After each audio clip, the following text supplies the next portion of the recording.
ആകാശവാണി. നമസ്കാരം. വാർത്തകൾ വായിക്കുന്നത് സുവർണ.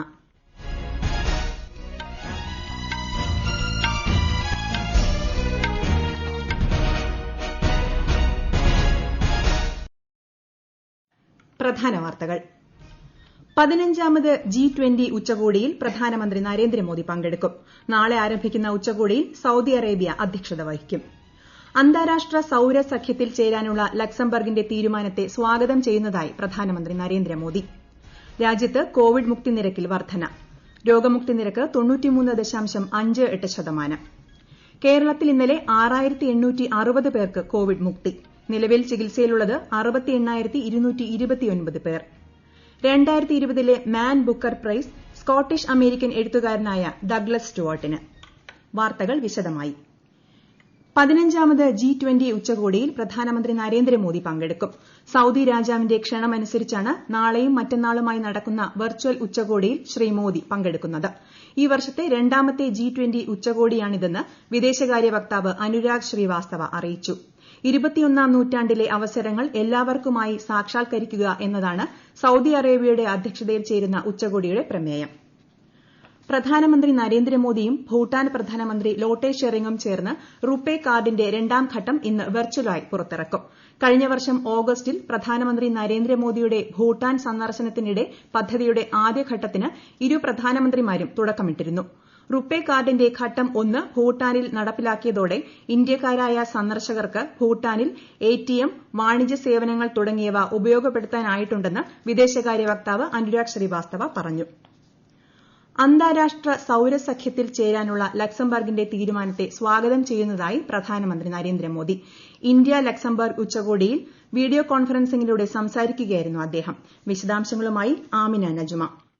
ബഹിരാകാശ മേഖലയിലും സാമ്പത്തിക മേഖലയിലും ഇന്ത്യയും ലക്സംബർഗും തമ്മിൽ ഏർപ്പെട്ട കരാറുകൾ സ്വാഗതം ചെയ്യുന്നതായി ലക്സംബർഗ് പ്രധാനമന്ത്രി സേവിയർ ബെറ്റേൽ പറഞ്ഞു. 2021-22 ഐക്യരാഷ്ട്രസഭ സുരക്ഷാ സമിതിയിലേക്കുള്ള ഇന്ത്യയുടെ തിരഞ്ഞെടുപ്പിനെ ലക്സംബർഗ് പിന്തുണച്ചതായും ലക്സംബർഗ് പ്രധാനമന്ത്രി അറിയിച്ചു.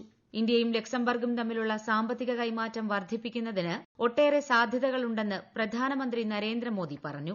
ഉരുക്ക്, സാമ്പത്തിക സാങ്കേതിക വിദ്യ തുടങ്ങിയ മേഖലകളിൽ ഇരു രാജ്യങ്ങളും തമ്മിൽ മികച്ച സഹകരണമാണെന്നും ഇത് കൂടുതൽ മേഖലകളിലേക്ക് വ്യാപിപ്പിക്കണമെന്നും ശ്രീ മോദി അഭിപ്രായപ്പെട്ടു.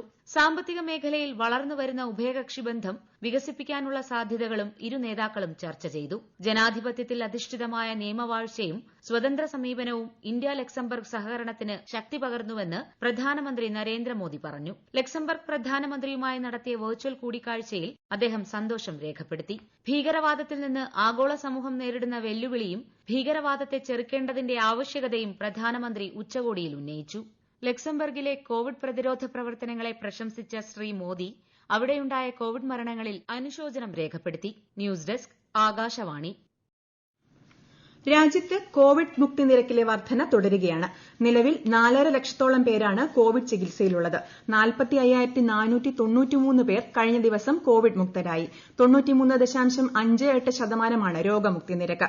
585 കോവിഡ് മരണം കൂടി പുതിയതായി രാജ്യത്ത് റിപ്പോർട്ട് ചെയ്തതോടെ ആകെ മരണസംഖ്യ 1,31,578 ആയി. 1.47% കോവിഡ് മരണനിരക്ക്. കേരളത്തിൽ ഇന്നലെ 5,722 പേർക്ക് കോവിഡ് സ്ഥിരീകരിച്ചു. 6,860 പേർ രോഗമുക്തരായി. 26 മരണമാണ് ഇന്നലെ കോവിഡ് മൂലം സ്ഥിരീകരിച്ചത്. 862 പേർക്ക് രോഗം സ്ഥിരീകരിച്ച മലപ്പുറം ജില്ലയിലാണ് ഇന്നലെ കൂടുതൽ രോഗികളുള്ളത്. 68,229 പേരാണ് നിലവിൽ കേരളത്തിൽ കോവിഡ് ചികിത്സയിലുള്ളത്. ലോകത്ത് ആകെ കോവിഡ് ബാധിച്ചവരുടെ എണ്ണം 5,72 ലക്ഷത്തിന് മുകളിലായി. 13,64,000 പേർ ഇതുവരെ രോഗം ബാധിച്ചു മരിച്ചു.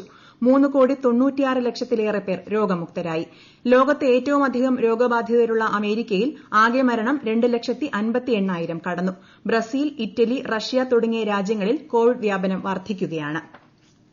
ഈ വാർത്തകൾ ആകാശവാണിയിൽ നിന്ന്. കൊറോണ ആശങ്കയല്ല, ജാഗ്രതയാണ് വേണ്ടത്. കേന്ദ്ര ആരോഗ്യ മന്ത്രാലയം പുറപ്പെടുവിക്കുന്ന നിർദ്ദേശങ്ങൾ. ജനങ്ങൾ കൂട്ടം കൂടുന്നത് ഒഴിവാക്കുക. ഇടയ്ക്കിടെ കൈകൾ സോപ്പും വെള്ളവും ഉപയോഗിച്ചോ സാനിറ്റൈസർ ഉപയോഗിച്ചോ വൃത്തിയാക്കുക. നിർബന്ധമായും മാസ്ക് ധരിക്കുക. പനിയോ ചുമയോ ശ്വാസതടസ്സമോ തുടരുന്ന സാഹചര്യത്തിൽ വൈദ്യസഹായം തേടുക. കൊറോണയെ സംബന്ധിച്ച വിവരങ്ങൾക്ക് ആരോഗ്യ മന്ത്രാലയത്തിന്റെ 1075 ലും ദിശയുടെ 1056 ലും ബന്ധപ്പെടാം. 2020 Man Booker Prize Scottish American എഴുത്തുകാരനായ ഡഗ്ലസ് സ്റ്റുവർട്ടിന്. ഷഗി ബെയിൽ എന്ന നോവലാണ് അദ്ദേഹത്തെ പുരസ്കാരത്തിന് അർഹനാക്കിയത്.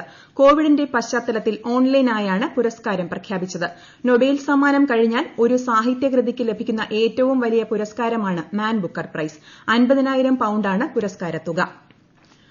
പാകിസ്ഥാന്റെ അതിർത്തി കടന്നുള്ള ഭീകരവാദത്തിനെതിരെ ഇന്ത്യ ശക്തമായി പ്രതിഷേധിച്ചു. അതിർത്തിയിൽ ശാന്തിയും സമാധാനവും നിലനിർത്തുന്നതിനായി 2003 ഒപ്പുവച്ച വെടിനിർത്തൽ കരാർ ലംഘിക്കുന്ന തരത്തിൽ നുഴഞ്ഞുകയറ്റക്കാരെ പിന്തുണയ്ക്കുന്ന നടപടിയാണ് പാകിസ്ഥാൻ തുടർന്നുവരുന്നത്. ഭീകരവാദികളുടെ നുഴഞ്ഞുകയറ്റവും വാഹനമിടിച്ചു കയറ്റിയുള്ള ആക്രമണങ്ങളും അടക്കം പാകിസ്ഥാൻ തുടരുകയാണെന്നും വിദേശകാര്യ വക്താവ് അനുരാഗ് ശ്രീവാസ്തവ പറഞ്ഞു. നിയന്ത്രണ രേഖ കടന്നുള്ള ഇത്തരം ഭീകരപ്രവർത്തനങ്ങൾ പാക് സേനയുടെ സഹായമില്ലാതെ സാധിക്കില്ലെന്നും അദ്ദേഹം മാധ്യമപ്രവർത്തകരോട് പറഞ്ഞു. ഇന്ത്യയും യൂറോപ്യൻ യൂണിയനും തമ്മിലുള്ള 12ാമത് ഭീകരവാദ വിരുദ്ധ സംഭാഷണം ഇന്നലെ വെർച്വലായി നടന്നു. ഭീകരവാദത്തിനെതിരെയുള്ള പോരാട്ടത്തിൽ ഇരു രാജ്യങ്ങളും പരസ്പര പിന്തുണ ഉറപ്പു നൽകി. UN ഉപരോധം ഏർപ്പെടുത്തിയിട്ടുള്ള ഭീകരവാദ സംഘടനകൾ ഉണ്ടാക്കുന്ന ഭീഷണി അവലോകനം ചെയ്ത ഇന്ത്യയും യൂറോപ്യൻ യൂണിയനും ഭീകരവാദത്തിനെതിരെ അന്താരാഷ്ട്ര തലത്തിൽ സമഗ്ര സഹകരണം ഉറപ്പാക്കേണ്ടതിന്റെ ആവശ്യകത എടുത്തു പറഞ്ഞു. കോവിഡ് വ്യാപനം കണക്കിലെടുത്ത് ഡൽഹിയിലെ ആരോഗ്യ അടിസ്ഥാന സൌകര്യങ്ങൾ വർദ്ധിപ്പിക്കാനുള്ള നടപടികൾ പുരോഗമിക്കുന്നു. ഛത്തർപൂരിലെ കോവിഡ് കേന്ദ്രത്തിലെ 500 ഇൻസുലേഷൻ ബെഡുകൾ ഓക്സിജൻ സൌകര്യമുള്ള കിടക്കകളാക്കി മാറ്റുമെന്ന് ആഭ്യന്തര മന്ത്രാലയം അറിയിച്ചു. ശാക്കൂർ ബസ്തി റെയിൽവേ സ്റ്റേഷനിൽ 800 കിടക്കകളുള്ള ട്രെയിൻ കോച്ചുകൾ ഉടൻ പ്രവർത്തനക്ഷമമാകും. കേന്ദ്ര സായുധ പോലീസ് സേനയിലെ ഡോക്ടർമാരുടെയും ആരോഗ്യ പ്രവർത്തകരുടെയും സേവനം ഇവിടെ ഉപയോഗപ്പെടുത്തും. കോവിഡ് പ്രതിരോധ പ്രവർത്തനങ്ങൾ വിലയിരുത്തുന്നതിനായി ഉന്നതതല കേന്ദ്ര സംഘം ഹരിയാന, രാജസ്ഥാൻ, ഗുജറാത്ത്, മണിപ്പൂർ സംസ്ഥാനങ്ങൾ സന്ദർശിക്കും. ഡൽഹിയിലും സമീപ പ്രദേശങ്ങളായ ഹരിയാന, രാജസ്ഥാൻ എന്നിവിടങ്ങളിലും പ്രതിദിന കോവിഡ് കേസുകൾ വർദ്ധിച്ചുവരുന്ന സാഹചര്യത്തിലാണ് സന്ദർശനം. കേരളത്തിൽ തദ്ദേശ തെരഞ്ഞെടുപ്പിലേക്ക് നാമനിർദ്ദേശ പത്രിക സമർപ്പിക്കാനുള്ള സമയപരിധി ഇന്നലെ അവസാനിച്ചു. 1.5 ലക്ഷത്തിലേറെ നാമനിർദ്ദേശ പത്രികകളാണ് സമർപ്പിക്കപ്പെട്ടത്. പത്രികകളുടെ സൂക്ഷ്മ പരിശോധന ഇന്ന് നടക്കും. കോവിഡ് പശ്ചാത്തലത്തിൽ സാമൂഹിക അകലം പാലിക്കുന്നതുൾപ്പെടെ പ്രത്യേക ക്രമീകരണങ്ങളാണ് പരിശോധനാ ഹാളിൽ ഏർപ്പെടുത്തിയിട്ടുള്ളത്. വനിതകൾ ഉൾപ്പെടെയുള്ള സ്ഥാനാർത്ഥികളെ സാമൂഹ്യ മാധ്യമങ്ങളിൽ അധിക്ഷേപകരമായി ചിത്രീകരിക്കുന്നതിനെതിരെ കർശന നടപടി സ്വീകരിക്കാൻ സംസ്ഥാന പോലീസ് മേധാവി ലോക്നാഥ് ബെഹ്റ നിർദ്ദേശം നൽകി. സ്ഥാനാർത്ഥികളുടെ പ്രചാരണ ചിത്രങ്ങളും സ്വകാര്യ ചിത്രങ്ങളും എഡിറ്റ് ചെയ്തും അശ്ലീല പദങ്ങൾ ഉപയോഗിച്ചും സാമൂഹ്യ മാധ്യമങ്ങളിൽ പ്രചരിപ്പിക്കുന്നത് ശ്രദ്ധയിൽപ്പെട്ടതിനെ തുടർന്നാണ് ഈ നിർദ്ദേശം. ഇത്തരം സംഭവങ്ങളിൽ സ്വീകരിക്കുന്ന നടപടികൾ ഉടൻ തന്നെ പോലീസ് ആസ്ഥാനത്തെ ഇലക്ഷൻ സെല്ലിൽ അറിയിക്കണമെന്നും നിർദ്ദേശമുണ്ട്. കേരളത്തിൽ സിനിമാ തിയേറ്ററുകൾ ഉടൻ തുറക്കില്ല. മുഖ്യമന്ത്രി പിണറായി വിജയന്റെ അധ്യക്ഷതയിൽ ചേർന്ന ചലച്ചിത്ര സംഘടനകളുടെ യോഗത്തിലാണ് തീരുമാനം. തിയേറ്ററുകൾ തുറക്കാൻ കേന്ദ്ര സർക്കാർ അനുമതി നൽകിയെങ്കിലും സംസ്ഥാനത്ത് അടച്ചിടൽ തുടരുകയായിരുന്നു. മന്ത്രി A.K. ബാലൻ, വിവിധ ചലച്ചിത്ര സംഘടനാ പ്രതിനിധികൾ എന്നിവർ യോഗത്തിൽ പങ്കെടുത്തു. ഇന്ന് ലോക ശിശുദിനം. കുട്ടികൾക്കായി മെച്ചപ്പെട്ട ലോകമൊരുക്കുക എന്ന ലക്ഷ്യത്തോടെ അവരുടെ അവകാശങ്ങൾക്ക് വേണ്ടി പ്രവർത്തിക്കാനുള്ള പ്രചോദനമാണ് ഈ ദിനം നമുക്ക് നൽകുന്നത്. കാലാവസ്ഥാ വ്യതിയാനമാണ് ഈ വർഷത്തെ ലോക ശിശുദിന പ്രമേയം. റഷ്യയുടെ ആൻഡ്രേ റൂബലവ് ATP ടെന്നീസ് ഫൈനലിൽ പ്രവേശിച്ചു. ഓസ്ട്രിയയുടെ ഡൊമിനിക് തീമിനെയാണ് റൂബലവ് സെമി ഫൈനലിൽ പരാജയപ്പെടുത്തിയത്. സ്കോർ 6-2, 7-5. ഉത്തർപ്രദേശിലെ പ്രതാപ് നഗർ ജില്ലയിലെ മനിക്പൂരിലുണ്ടായ റോഡ് അപകടത്തിൽ 6 കുട്ടികളടക്കം 14 പേർ മരിച്ചു. വിവാഹ ചടങ്ങിൽ പങ്കെടുത്ത് മടങ്ങുകയായിരുന്നവർ സഞ്ചരിച്ച കാറും ട്രക്കും തമ്മിൽ ലക്നൌ ഹൈവേയിൽ വച്ച് കൂട്ടിയിടിക്കുകയായിരുന്നു. പ്രധാന വാർത്തകൾ വീണ്ടും. 15ാമത് G20 ഉച്ചകോടിയിൽ പ്രധാനമന്ത്രി നരേന്ദ്രമോദി പങ്കെടുക്കും. നാളെ ആരംഭിക്കുന്ന ഉച്ചകോടിയിൽ സൌദി അറേബ്യ അധ്യക്ഷത വഹിക്കും. അന്താരാഷ്ട്ര സൌരസഖ്യത്തിൽ ചേരാനുള്ള ലക്സംബർഗിന്റെ തീരുമാനത്തെ സ്വാഗതം ചെയ്യുന്നതായി പ്രധാനമന്ത്രി നരേന്ദ്രമോദി. രാജ്യത്ത് കോവിഡ് മുക്തി നിരക്കിൽ വർധന. രോഗമുക്തി നിരക്ക് 93.58%. കേരളത്തിൽ ഇന്നലെ 6860 പേർക്ക് കോവിഡ് മുക്തി. നിലവിൽ ചികിത്സയിലുള്ളത് 68,229 പേർ. 2020 Man Booker Prize Scottish American എഴുത്തുകാരനായ ഡഗ്ലസ് സ്റ്റുവർട്ടിന്. വാർത്തകൾ കഴിഞ്ഞു. ഞങ്ങളുടെ വാർത്തകളും വാർത്താധിഷ്ഠിത പരിപാടികളും All India Radio News Thiruvananthapuram എന്ന യൂട്യൂബ് ചാനലിൽ ലഭ്യമാണ്.